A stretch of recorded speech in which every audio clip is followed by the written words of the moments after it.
Welcome to the Bite Size Podcast. I'm your host, Lorraine Michaels, former EMT and nursing assistant, now business owner and wild entrepreneur. I walked away from over 15 years in medicine to pursue my passion and my God-given talents. Now, I get the honor of helping other women discover their passions and purpose. If you're feeling stuck in life, unsure where to go or what to do, welcome. If you're exactly where you want to be, great, you're welcome here too. If you have faced any kind of hardship or setback, you have found a safe place here. In other words, no matter who you are, or what you've been through, or what you're going through, this is the space for you. On the Bite Size Podcast, we'll discuss life, business, and faith. There's something for everyone. So grab a cup of coffee and something to take notes with, because there will definitely be things you won't want to forget. What's up, friends? Welcome back to another episode of the Bite Size Podcast. I'm your host, Lorraine Michaels, and it has been a minute. I know some of you might be wondering, did I stop my podcast? What am I doing? A lot has changed in October. I kind of, stopped a lot of things and revamped a lot of things. And so this week's episode, I really want to bring the realness, the rawness coming from an encouraging place. I'm sure you can hear my chicks in the background because I'm recording. Now all of a sudden they want to start fighting. Yes, I have chicks. We have 3 sets because chicken math is real. I have one set that is 6 weeks, one set that's 5 weeks, and the set that you hear is 3 weeks. And for some reason, they want to go crazy right now. But anyways, that has been a little part of why I've been gone. But this episode, I really want to focus on when you feel like you're starting all over again. And this episode is going to be real and raw and hopefully encouraging. But I really want to talk about these moments when you feel like you're rebuilding from scratch yet again. And I just want to share, some personal stories, but also give you some hope and some encouragement about how God has been moving and what it really looks like to trust Him through the messy middle, to trust Him through the in-between, the waiting, the unknown. What is starting over really? And I really want you, whoever you are listening, to reframe starting over and start to look at it as a learning lesson and not you are starting over, but you're starting from scratch having learned something. It's not a failure, because before I used to look at it as a failure. Like I tried something, it didn't work. So that means I failed because it didn't work. But through, personal development, through counseling, through life and wisdom, it has taught me that I learned something. I'll never forget my very first coach I got. It was a big investment for me at the time, and I went with someone that I knew, and so there was already that trust factor there, rather than going with someone that I didn't know or that maybe would be an expert in the field that I was trying to pursue. Instead, I went with someone that I knew because of the trust factor. But it was not a good fit at all whatsoever.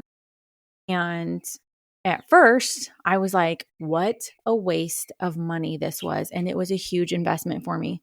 And, over time, I learned that it wasn't a waste of money because I learned a lot. I learned a lot about myself. I learned a lot about coaching styles and what I want and what I don't want. I learned, that if I looked at it as a fail and if I looked at it as a waste of money, then I wouldn't have gotten anything out of it. And then it would be a fail. It would have been a waste of money. So learning to flip that perspective into something positive, because I did learn a lot.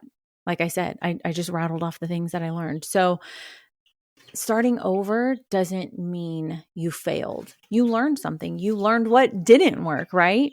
Through my whole coaching career, I have learned a lot. And front facing, I would have been like, oh my gosh, I failed at X, Y, Z. But I've learned what I don't want. I've learned how I don't want to coach. I've learned, lots of things. So starting over is not a failure. And so what have I learned during this quiet time? I have learned that my plan is not necessarily the best plan. It's good to have goals and it's good to set out a roadmap, absolutely. And it's good to have a plan in place of what you want to achieve, whether it's business, whether it's school, whether it's certifications, whether it's in a relationship, whatever it may be. I have learned to hold my plans loosely because my plan doesn't always prevail. My plan doesn't always work out. I serve a God who knows better, who knows bigger, who sees the future, who knows my future and has a better plan for my future and for you. Like, God knows it. Jeremiah 29:11, the most iconic verse, for I know the plans that I have for you, plans to prosper you, plans to help you, not to hurt you, not to harm you. And so sometimes we forget about that. Sometimes we forget that God is in control and his plan is the plan that is going to happen no matter what. And so we get so stuck and hung up on our plan and what it should be and how our life should be that we hold so tightly to it that when it doesn't work out, we're devastated. And so it took me a while to realize that if it doesn't work out, that's okay because God's plan is better than my plan, plain and simple. And so during this season of quiet, back in October, when I released everything, chopped my hair off, got rid of my social media, got rid of my website, got rid of everything. And I was like, okay, I'm done. I'm done. Like, this is just not working. I'm done. I tried, it failed. I'm done. And through some wise counsel and through a lot of quiet time, I have realized that this is going to unfold the way God has it unfold. And I'm okay with that. I'm okay with what that looks like. During the quiet season, it allowed me to heal tremendously some pain and hurt that was going on in my life personally. It allowed me to, I don't want to say focus on my marriage, but I've talked openly about that, about the rough season that we had. And unfortunately, that has not worked out the way I anticipated. But again, I had to let that go and I had to give that over to God. And ultimately, what's going to happen is God's plan, not mine. And I'm not going to stress about it and I'm not going to control it. And I'm not going to try and force something that is just not happening. And so I focused on me. And maybe that's what you need to do. Maybe you're in a season where you're trying to control a situation, and maybe you just need to release control and focus inward and get in that still, quiet season and really reflect and maybe go to counseling, maybe seek professional help. And because that has helped me tremendously, because another person that has schooling and a degree in an area where they can help you and see things from a different perspective. And if you're a believer, going to a Christian counselor who is going to point you back to the word and ask you questions that'll get you to reflect inwardly and a tremendous amount of healing and journaling. And so that quiet time has allowed me to be at peace with what I have and where I'm at. I was working at a restaurant and I was working nights and weekends, and it was really tough. And then so I really wanted to get into functional medicine, and I found a functional medicine clinic. And I was so like, I'm going to make this work. This is an open door. I really want this to work, because in my mind, I was like, it's a foot in the door and I can work in this functional medicine clinic and I'll be able to utilize my skills and coaching and teaching and personal training and all the things, all the, skills that I have that I've acquired. I can help this practice.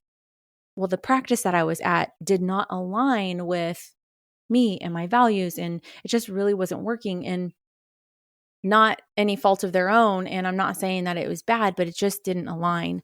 But I was so focused on what I wanted about being in a functional medicine clinic that I started to let go of what really mattered most to me.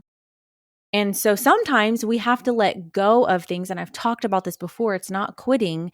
It's letting go of something that is not serving you and that is not meant for you, to create space for something that is for you, to create space for something that God has for you. And if I didn't let go of that, I wouldn't have found the place that I'm at now. Now I'm in a functional medicine clinic who is biblically rooted and faith-based, and they do and practice what they preach, and they do the things that are in alignment with, what I believe. And it is very much, I don't want to say biohacking, but it's the medicine that I have been dying to practice for so long, and is in complete alignment with my skill set and my certifications and everything that I've done leading up to now. So I want to encourage you that if you are in that hard time of not knowing if you're in the right spot, I want you to get quiet and really journal and talk to God and ask for open doors and closed doors and alignment. And to what I really did was I just asked God to bring me the people that need to be in my life and remove the people that aren't supposed to be in my life. And if I'm supposed to do said thing in business or entrepreneurship or job, whatever it is, bring it to me and put it in my spirit so that I know. And if I'm not supposed to do it, take the desire away. And so I really focused on that, and I stayed in the word and I prayed about it. And lo and behold, I let go of the thing that wasn't serving me and that wasn't meant for me. And it opened the door to something that is perfectly aligned. And I'm so excited for that. And so I'm still in that quiet season because I'm not necessarily doing the thing that I have that burning desire in my heart to do, but I have to be patient. It's part of that messy middle. And I have to wait and hold loosely my plans and my goals. Bring them to God and talk to God about it, about your plans. Don't give up on your dream. Don't give up on your goal.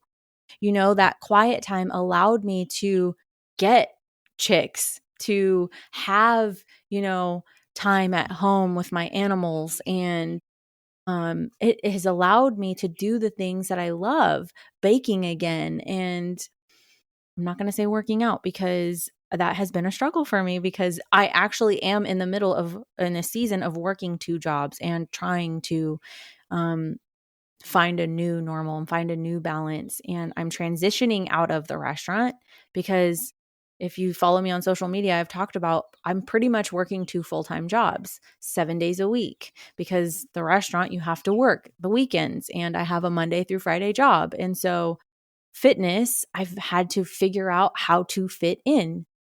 Here's the thing. You will make time for the things and the people that matter most to you. And those people will realize it. For example, I have realized that I am not a priority to certain people, and certain people make time for the things that they want to do, the people that they want to be with. And I'm not one of them. And I have had to accept that. And that's okay. I'm not saying right or wrong. But what you don't nurture, what you don't water, dies. So, if a relationship dies, I hope it doesn't come as a shock to certain people. But anyways, so how to get back up mentally, spiritually, physically when you feel like you're starting all over again.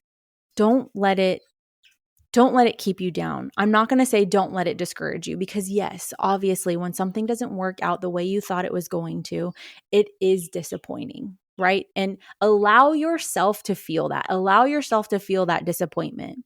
But you got to get back up mentally, spiritually, and physically. Physically, I talk about this all the time. Move your body, move your mood. If you're sedentary and you sit on the couch like a slouch, you're not moving your body, you're not exercising, you're going to get down. You're going to start thinking, spiraling, your health is going to decline. When you get sick, it's going to be worse than it should be. When you get hurt, it's going to be harder than it should be.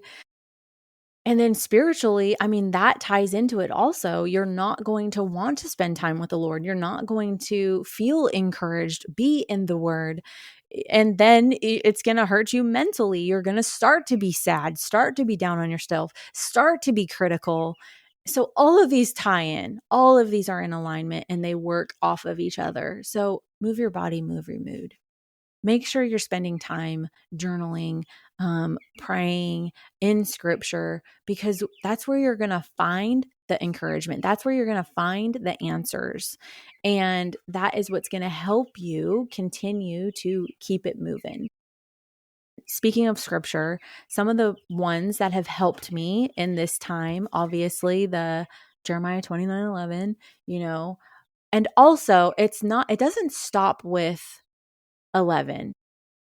I'm going to bring it up because so many people just stop there. So the Lord says, for I know the plans I have for you, declares the Lord, plans to prosper you, not to harm you, plans to give you hope and a future. Then you will call on me and come and pray to me, and I will listen to you. You will seek me and find me when you seek me with all your heart. That's the part I really want you to remember. It's not just that that God, the God of the universe, has good plans for you. You have to seek him, and you have to seek him with all of your heart. You have to call upon him. You have to talk to him and have a relationship with him. So that's something that has been really important. And that has kept me going. Another one is Colossians. Hold on. I think it's Colossians 3:24. Let me see. I'm pretty sure it's 3:24, but I don't want to mess it up. That is not it. Bear with me. It's whatever you do, do it unto the Lord and not to man. Colossians 3:23. Didn't I say that? And whatever you do, do it heartily as to the Lord and not to men, knowing that from the Lord you will receive the reward of the inheritance, for you serve the Lord Christ. So the reason why that one was and has been important to me is because sometimes when I'm working a 9-to-5 job or a whatever hour job, it stinks and it takes me away from the things I love most. And sometimes you're dealing with people that are not nice or doing things that stink. And so I have to constantly remember, whatever you do, do it heartily as to the Lord and not to man. So I'm not working for man, I'm working for God. And so that helps me endure the suck, if you will. And then another one that I absolutely love is it's in my women's Bible. So it says, the Lord is with her. She will not fail. It is Psalm 46:5. God is with her. She will not be moved. I have a mug that says it also. And that has been something that has helped me so much, is I have to remember and keep going and remember that God is with me. I'm not going to fail. My plans might quote unquote fail because it didn't turn out the way I thought it should or would, but God is still with me. God is still good. And whatever his plan is going to happen. So some practical steps for you. For the woman who feels stuck or behind, I've kind of gone over it, but 3 practical steps for the person, because I don't know, maybe there's some men listening. If you feel stuck or behind, just remember, God's timing is not our timing. We might think that something should be done within a month, 3 months, a year, whatever. God's timing is not our timing. And so what might feel like an eternity to us is but a second to God. And to keep going and to keep the faith and to keep communicating with God, asking for wisdom and discernment. So remember that timing is not in your hands, it's in God's hands. To stay rooted in your faith, to stay rooted in what you know to be true, and not to give up, or I don't want to say, what, falter is not the word, not to compromise. Do not compromise your faith, your beliefs. Hey, it's Lorraine. Or as you know, it's my joy and passion to teach and encourage others through this podcast, but my heart is actually at live events. Currently, I'm available for booking, so if you're organizing a live event, I'd love to share my story.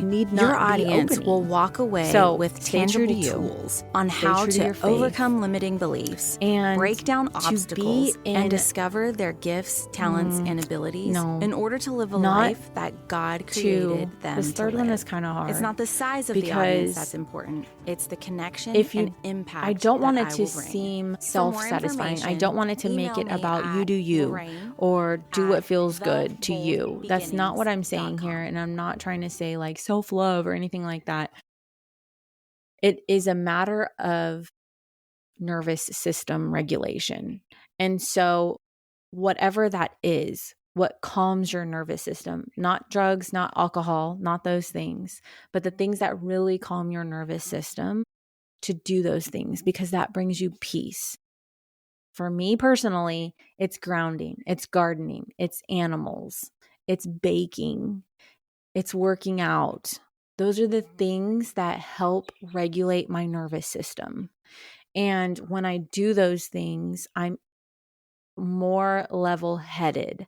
I'm operating at a level where if something comes in, it doesn't flip the script. It doesn't make me skyrocket to 10, right? I'm operating at a 2, 3, maybe 4.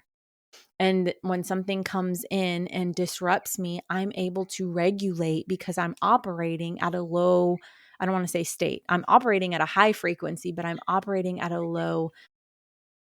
Oh my gosh, what is it called? I totally forgot what it's called. I'm totally blanking right now on what it's called, but my nervous system is regulated and I'm able to co-regulate. I am the